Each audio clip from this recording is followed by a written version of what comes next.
هو إيه السبب إن سيدنا إبراهيم النبي الوحيد اللي بيتم ذكره في كل صلاة مع سيدنا محمد صلى الله عليه وسلم؟ هل هو عشان من أولي العزم؟ طب ما سيدنا داود وسيدنا موسى وسيدنا عيسى من أولي العزم ونزلت عليهم الرسالات. خد عندك السبب يا سيدي.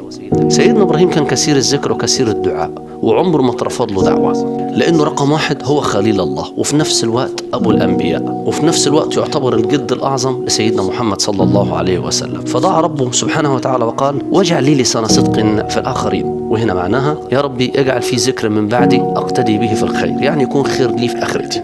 وبالفعل استجاب الله الدعاء، وتم ذكر سيدنا إبراهيم النبي الوحيد في التشهد مع سيدنا محمد، كما قال: اللهم صل على محمد وآل محمد كما صليت على إبراهيم وآل إبراهيم في العالمين إنك حميد مجيد. وتم ذكره في قول الله تعالى في سورة الصفات: وتركنا عليه في الآخرين سلام على إبراهيم كذلك نجزي المحسنين.